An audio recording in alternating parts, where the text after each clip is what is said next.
সুপ্রিয় শিক্ষার্থীবৃন্দ, আজকের আলোচনা শ্রেণী নবম দশম, বিষয় উচ্চতর গণিত, শিরোনাম ত্রিকোণমিতি, প্রশ্ন নং 18। সমাধান করো।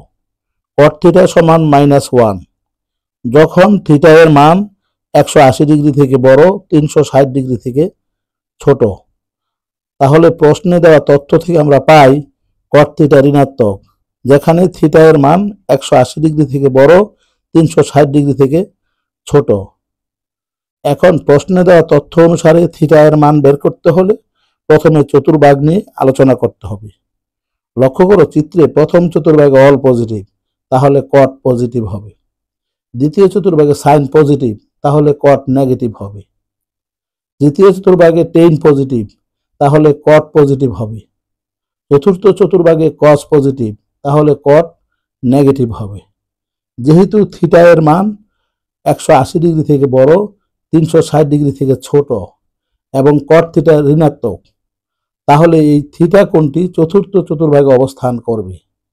তাহলে দেওয়া আছে cot থিটা সমান -1 যখন থিটা এর মান 180 ডিগ্রি থেকে বড়, 360 ডিগ্রি থেকে ছোট, বা cot থিটা সমান -cot 45 ডিগ্রি, বা cot থিটা সমান cot into 4 into 90 degree -45 degree.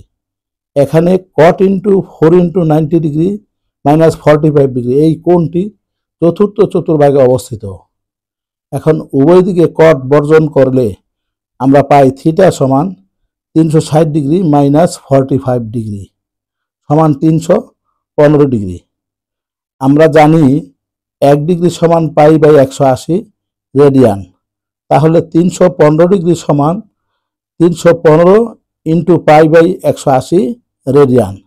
এখানে 315কে 45 দ্বারা ভাগ করলে 7 এবং 180কে 45 দ্বারা ভাগ করলে ফলাফল হবে 4। তাহলে পরবর্তী লাইনটি হবে থিটা সমান 7π/4 রেডিয়ান। তাহলে এখন আমরা বলতে পারি নির্ণয়ের সমাধান থিটা সমান 7π/4 রেডিয়ান। ধন্যবাদ সকলকে।